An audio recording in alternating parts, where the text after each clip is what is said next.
I almost just ate it. Like, you know, like eating dirt. I almost ate dirt. Makes no sense. I'm in a room, well air conditioned. I don't know if is that a flex? Is that a flex? I'm in a well air conditioned room and I almost tripped and fell off of a Fiji bottle. Fiji bottle. Why do I have a Fiji bottle? Who drinks Fiji water? Is that Fiji water? No, I want to check it out. Actually, hold on. Lewis Shader, you can wait. Yeah, this is Fiji. Natural artisan water. Let's spend the first part of this episode reading the back of a Fiji bottle. I mean, this is a reading episode, so it'll be fine. Nice music, please. And natural artisan. In Fiji, rainfall slowly filters through volcanic rock, adding the vital minerals that give Fiji water its unique and refreshing taste. The water collects in an active, ancient artisan aquifer deep within the earth, where it is protected from external elements. It's the way nature intended water to be. Untouched. How did it get in a bottle? If it's untouched water, how did it get in a bottle? For water quality and information, call 1-877-426-3454. You know what? I'm going to do just that. We're going to ask them this. I'm really doing this. This is going to be great. 1-877-426-3454. By the way, I'm not leaking anyone's number. This is on the back of every Fiji bottle ever made. I don't want to hear it. Thank you for calling the Wonderful Company, home of wonderful pistachios, wonderful halos, wonderful seedless lemons, Palm Wonderful, and Fiji water. Please hold while you are connected to the next available representative. There's no way people are calling Fiji water. We apologize, but all of our representatives are currently assisting other callers. Please leave a message after the tone, and we will return your call as soon as possible. Thank you and have a wonderful day. When you've finished recording, you may hang up or press 1 for more options. Yo, yeah, this is Stonesy Boy of Stonesia, and I just gotta ask this, cause like on the back it says it's all natural and its way the water is expected to be untouched. How'd you get it in a bottle if you didn't touch it? I just want to know, man. Like, I love Avatar. I want to be a waterbender. When I grow, actually, I want to be an earthbender. Earth? It doesn't matter. I just want to do that magic stuff. I'm just asking. It's on an episode of Holes right now, like page 21 to 40. Yeah. All right. Bye.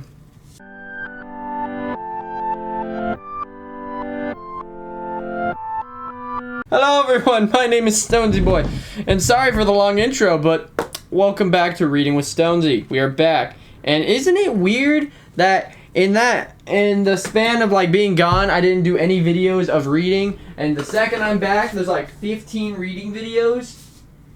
Ain't that strange? Where's my bookmark? My bookmark is just gone.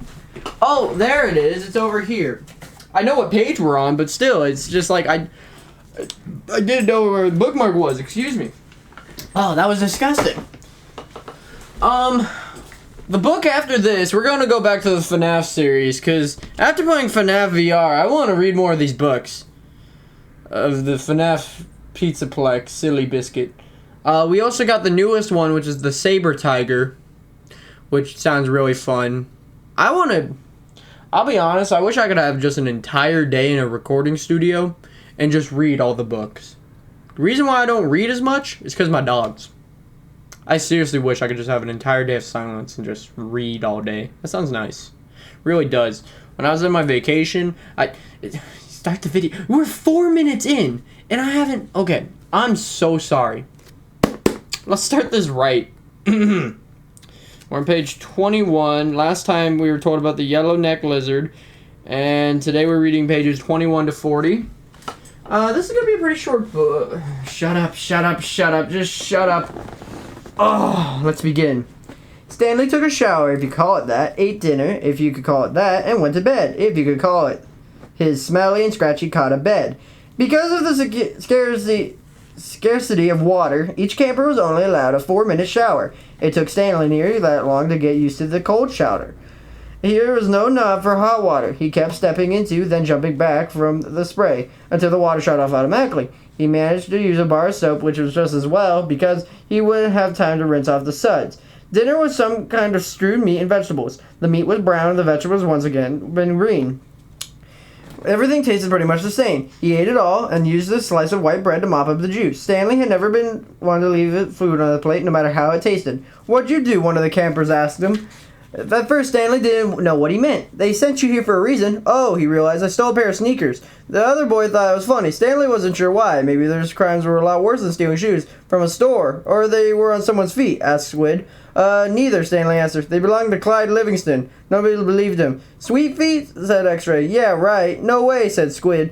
Now, Stanley lay on his cot. He thought of this kind of in a funny way. Nobody believed him when he had said it was innocent. Now, when he had stole them, nobody believed him either. Clyde Sweetfeet Livingston was a famous baseball player. He led in the American League in stolen bases over the last 3 years.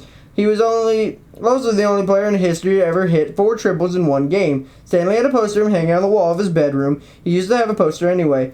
He didn't know where it was now, and it had been taken by the police and was used as evidence of his guilt in the courtroom. Clyde Livingston also came to court. In spite of everything, when Stanley found out Sweetfeet was going to be there, he was actually excited about the prospect of meeting his hero. Clyde Livingston testified that they were his sneakers, and he found that he had donated them to help raise money for a homeless shelter.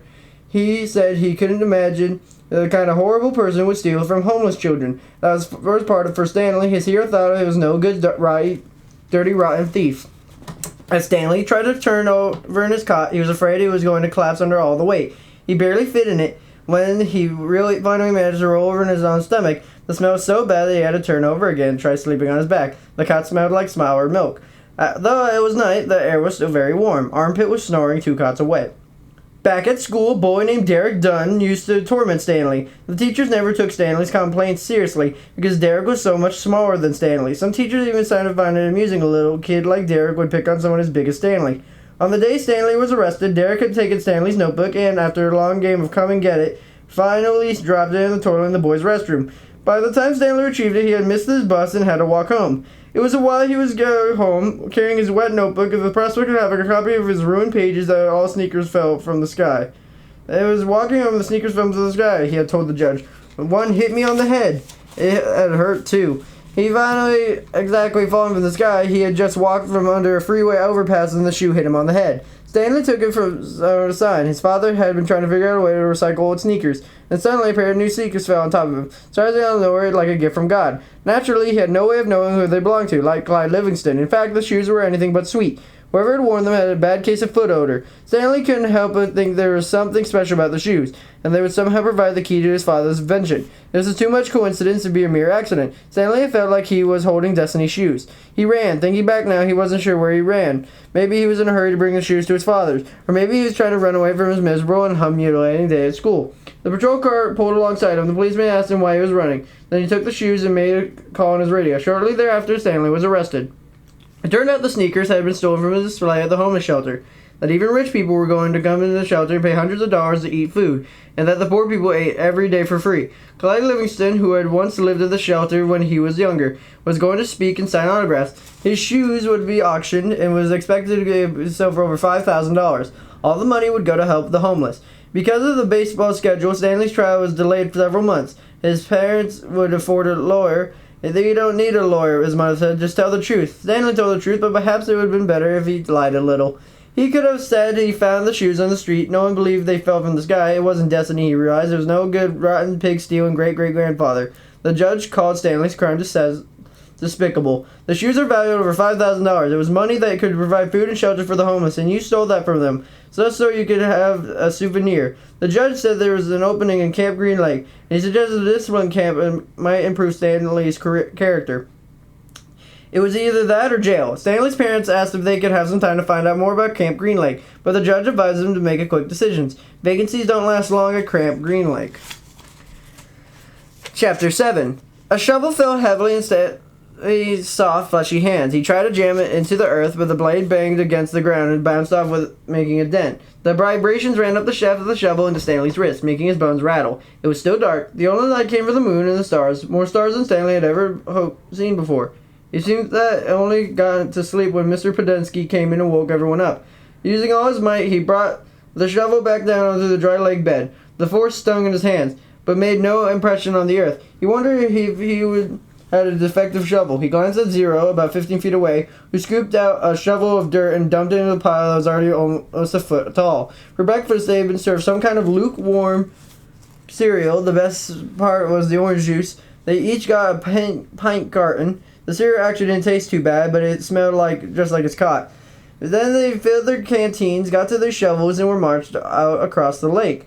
Each group was assigned a different area. The shovels were kept in a shed near the showers. They all looked the same to Stanley, although X-Ray was no special shovel, with no one else was allowed to use. X-Ray claimed it was shorter than the others, but if it was only by a fraction of an inch. The shovels were 5 feet long from the tip to the steel blade to the end of the wooden shaft. Stanley's hole would have to be as deep as his shovel. He had to be able to lay the shovel flat across the bottom in any direction. That was why X-Ray wanted the shortest shovel. The lake was so full of holes in the mountains that it reminded Stanley of pictures that he'd seen of the moon. If you find anything interesting or unusual, Mr. Podensky had told him, you should report it, or either you or Mr. Stern and come around with a water truck. If the warden likes what you found, you'll get the rest of the day off. What are we supposed to be looking for? Stanley asked him. You're not looking for anything. You're digging to build character. It's just as if you find everything the warden would like to know about it. He glanced helplessly at his shovel. It wasn't defective. He was defective. He noticed a thin crack in the ground. He placed his point on the shovel on top of it, then jumped back on the blade of both feet. The shovel sank a few inches into the packed earth. He smiled. For once in his life, it paid to be overweight. He leaned on the shaft and pried his first shovelful of dirt and then dumped it to the side. Only 10 million more to go, he thought, then placed the shovel back into the crack and jumped on it again. He unearthed several shovelfuls of dirt in his manner. Before it occurred to him, he was dumping his dirt within the perimeter of his hole. He laid his shovel flat on the ground, marked where the edge of the hole would be. 5 feet was awfully wide. He moved the dirt already dug up at the pass's mark. He took a drink from his canteen. 5 feet would be awfully deep, too. The digging got easier after a while. The ground was hard as the surface, where the sun had baked the crust about 8 inches deep. Beneath that, the earth was looser. But by the time Stanley broke past the crust, a blister had formed in the middle of his right thumb. It hurt to hold the shovel. Stanley's great-great-grandfather was named Elya Yelnats. He was born in Latvia, and he was 50 years old when he fell in love with Myra Mennick. He didn't know he was Stanley's great-great-grandfather. Myra Mennick was 14. He would turn 15 in 2 months, which had time for her father to decide if she would be married. Lila went to her father, asked for her hand, but so did Igor Barkov, the pig farmer. Igor was 57 years old. He had a red nose and fat, puffy cheeks. I'll trade you my fattest pig for your daughter, Igor offered. And what have you got? Myra's father asked Isla. A heart full of love, said Elira. I'd rather have a fat pig, said Myra's father. Desperate, Elira went to see Madame Zeroni, the old Egyptian woman who lived in the edge of town, who had become friends with her. He thought she was quite a bit older than him. He was older than Igor Barkov. The other boys of the village liked to mud wrestle. Elira preferred visiting Madame Zeroni and listened to her many stories.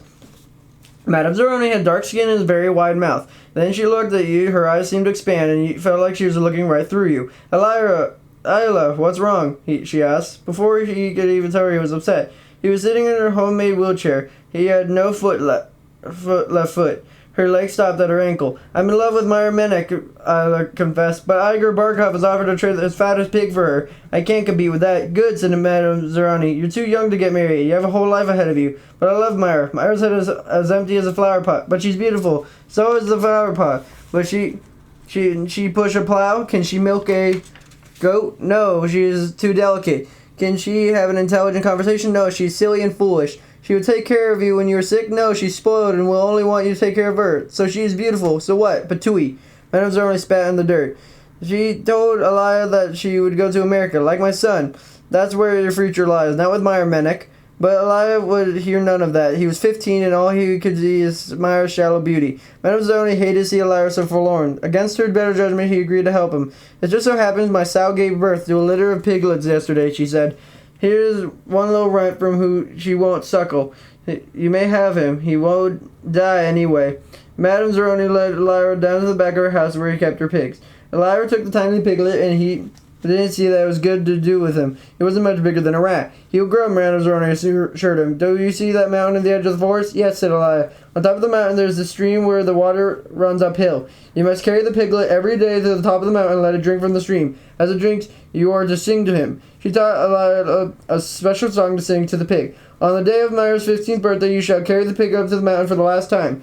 Then make it directly to Myra's father. It will be fatter than any Igor's pigs. If it is that fat, said how will I be able to carry up the mountain? The piglet is not too heavy for now, is it? Asked Madame Zeroni. Of course not, said Elya. Do you think it'll be too heavy for you tomorrow? No. Every day you'll carry the pig up the mountain. It will get a little bigger, but you'll get a little stronger. After you give the pig to Myra's father, I want you to do one more thing for me. Anything. I want you to carry me up the mountain. I want to drink from the stream, and I want you to sing the song to me. Elya promised he would. Madame Zeroni warned that if he failed to do this, he and his descendants would be doomed for all eternity. At the time, Elya thought nothing of the curse. He was just a 15-year-old kid with eternity, which didn't seem longer than a week or a Tuesday. Besides, he liked Madame Zeroni and would be glad to carry up the mountain. He would have done it right and there, but he wasn't strong enough. Stanley was still digging. His hole was about 3 feet deep, but it was only the center. It slopped upward on the edges. The sun had always come over the horizon, but he always could feel the hot rays against his face. As he reached down to pick up the canteen, he felt a sudden rush of dizziness and put his hands to his knees to steady himself. For a moment he was afraid he would throw up, but the moment passed. He drank his last drop of water from his canteen. He had blisters on every one of his fingers and one in the center of each palm. Everyone else's hole was a lot deeper than his. He couldn't actually see their holes, but could tell by the size of their dirt piles. He saw the cloud of dust moving across the wasteland. Most of the other boys had stopped digging and they were watching it too. The dirt cloud moved closer. He could see that the trail behind was a red pickup truck. The truck stopped near where they were digging, and the boys lined up behind it. X-ray in front, Zero at the rear. Stanley got in line behind Zero. Mr. Sir filled each of the canteens with a tank of water in the bed of the pickup. As he took Stanley's canteen from him, he said, "This isn't the Girl Scouts, is it?" Stanley raised and lowered one shoulder. Mr. Sir followed Stanley back to his hole to see how he was doing. "You better get with it," he said, "or else you're going to be digging the hottest part of the day." He popped down the sunflower seeds into his mouth, definitely removed the shells with his teeth, and spat them into Stanley's hole. Every day, Elya carried the little piglet up the mountain, and sang it was a drag up the stream. As the pig grew fatter, Elya grew stronger. On the day of Myra's 15th birthday, pig weighed over 50 stones. Madame Zeroni had told him to carry the pig up the mountain on that day as well, but Elya didn't want to present himself to Myra smelling like a pig. Instead, he took a bath. It was the second bath in less than a week. Then he led the pig to Myra's. Igor Borov was there with the pig as well. They were two of the finest pigs I've ever seen, Myra's father declared. He was also impressed with Elya, who seemed to have grown bigger and stronger in the last 2 months. "I used to think you were a good-for-nothing book reader," he said, "but I see now that you're an excellent mud wrestler. May I marry your daughter?" Elya boldly asked. "First, I must weigh your pigs." Alas, poor Elya had carried his pig up the mountain one last time. The two pigs weighed exactly the same. Stanley's blisters had ripped open and new blisters formed. He kept changing the grip of the shovel to try to avoid the pain. Eventually, he removed his cap and held it between his shaft of his shovel in his raw hands. This helped, but digging was harder because the cap would slip and slide. The sun beat down on the unprotected head and neck. Though he tried to convince himself otherwise, he had been aware of for a while that his piles of dirt were close to his hole. The piles were outside his 5-foot circle, and he could see he was going to run out of room. Still, he pretended otherwise to kept adding more dirt to the piles that he would eventually have to move. The problem was that the dirt was in the ground. It was compacted. It expanded when it excavated. The piles were a lot bigger than the hole was deep. And it was either now or later. Reluctantly, he climbed up out of his hole and once again dug his shovel into the pressurely dug dirt. Myra's father got down his hand and knee and closely examined each pig, tail and snout. "Those are two of the finest pigs I've ever seen," he said at last. "How am I to decide? I only have one daughter." "Why not let Myra decide?" suggested Elya. "That's preposterous," exclaimed Igor, expelling saliva as he spoke. "Myra's just an empty-headed girl," said her father. "How can she possibly decide when I, her father, can't?" "She knows how she feels in her heart," said Elya. Myra's father rubbed his chin. Then he laughed and said, "Why not?" He slapped Elya on the back. "It doesn't matter to me. A pig is a pig." He summoned his daughter. Elya brushed from Myra and entered the room. "Good afternoon, Myra," he said. She looked at him. "You're Elya, right?" he asked. "Myra," said her father. "Elya or Igor have each argued you a pig in your hand and married. Doesn't matter to me. A pig is a pig. So I'll take that you make the choice. Whom do you wish to marry?" Myra looked confused. "You want me to decide?" "That's right, my blossom," he said to her father. "Gee, I don't know," said Myra. "Which pigs weigh more?" "They both weigh the same," said her father. "Golly," said Myra. "I guess I choose Elya. No Igor, nor Elya, nor Igor. Oh, I know. I think of a number between 1 and 10. I'll marry whoever guesses the closest number. Ready? I'm ready." 10, guessed Igor. Elya said nothing. "Elya," said Myra, "what number do you guess?" Elya didn't pick a number. "Marry Igor," he muttered. "You can keep my pig as a wedding present."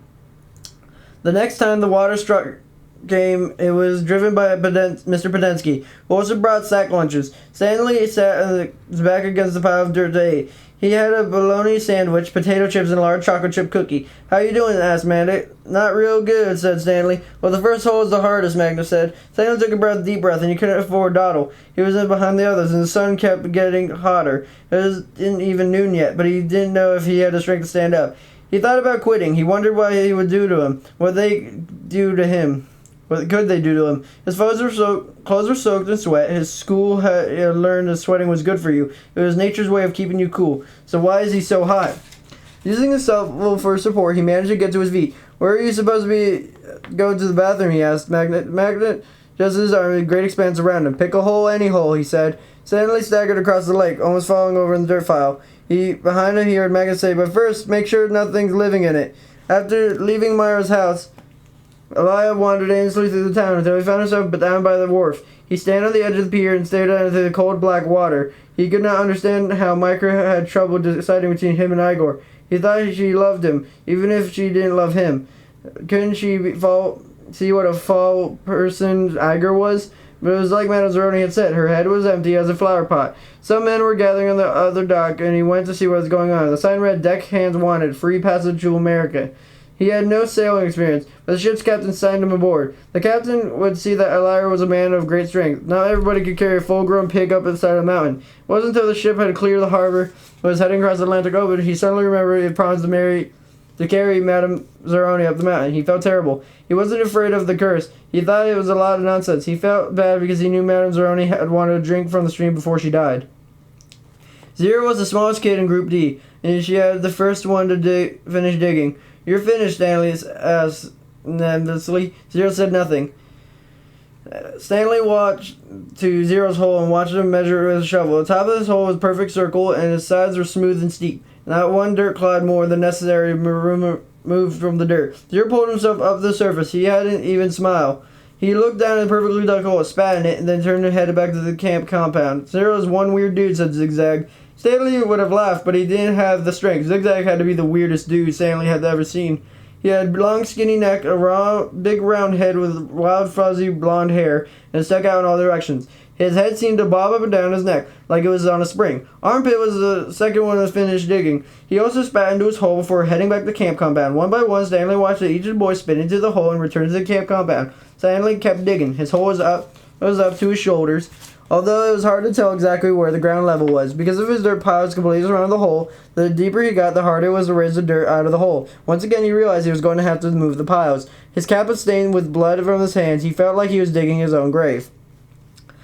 In America, Linus learned to speak English. He fell in love with a woman named Sarah Miller. He would push a plow, milk a goat, and most important, he'd think of for herself. She and Elya often stayed up half the night talking and laughing together. Their life was not easy. Elya worked hard, but bad luck seemed to follow him everywhere. He always seemed to be in the wrong place at the wrong time. He remembered Madame Zeroni telling him that she had a son in America. Elya was forever looking for him. He walked up to a complete stranger to ask if they knew someone named Zeroni, and never heard of anyone named Zeroni. One did. Elya wasn't sure if he ever found Madame Zeroni's son anyway. Then he up the mountain and sing a pig lullaby to him. After his barn was struck by lightning for the third time, he told Sarah his broken promise to Madame Zeroni. "I'm worse than a pig thief," he said. "You should leave me and find someone who isn't cursed." "I'm not leaving you," said Sarah, "but I want you to do one thing for me." "Anything," said Elya. Sarah smiled. "Sing me the pig lullaby." He sang it for her. Her eyes sparkled. "That's so pretty. What does it mean?" Elya tried his best to translate from Latvian to English, but it was the same. "It rhymes in Latvian," he told her. "I could tell," said Sarah. A year later, the child was born. Sarah named Stanley, because he noticed that Stanley was Yelnats spelled backwards. Sarah changed the words of the pig lullaby so that they rhymed, and every night she sang it to little Stanley. If only the woodpecker's sighs, the bark of the trees was as soft as the skies, while the wolf waits below, hungry and lonely, trying to the moon. If only. Stanley's hole was as deep as a shovel, and not quite wide enough to on the bottom. He grimaced at the slice of chunk dirt, and then raised up and flung into the pole, onto a pile. He laid the shovel back down in the bottom of the hole, and to his surprise, it fit. He rotated the only chip off a few chunks of dirt, there and there, before he lied flat across the hole in every direction. He heard the water truck approaching. He felt a strange sense of pride being able to show Mr. Sir and Mr. Pendensky that he dug his first hole. He put his arms on his rim and tried to pull himself up. He couldn't do it. His arms were too weak to lift his heavy body. He used his legs to help, but he didn't have any strength. He was strapped to his hole, and it was funny, but he wasn't in the mood to laugh. Stanley heard Mr. Pendensky called. Using a shovel, he dug 2 footholds in the whole wall. He climbed out to see Mr. Pendensky walking over to him. I was afraid you fainted, Mr. Pendensky said. You would have been the first. I'm finished, Stanley said, putting his blood-spotted cap on his head. All right, said Mr. Pendensky, raising a hand for high five, but Stanley ignored it. He didn't have enough strength. Mr. Pendensky lowered his hand and looked down at Stanley's hole. Well done, he said. You want to ride back? Stanley shook his head. I'll walk. Mr. Pendensky climbed back into his truck without failing Stanley's canteen. Stanley waited for him to drive away, then took another look at his hole. He knew it was nothing to be proud of, but he felt proud nonetheless. He sucked up the last bit of saliva and spat. Oh, very fun story. Alright, both of them were, I guess. But yeah, just so this video doesn't become too long, I hope you guys have a super fantastic, wonderful day. People like me fishing. Make sure to like, comment, and subscribe. And I'll see you guys. This is not my... Where's mine? Oh, here it goes. I'll see you guys next time.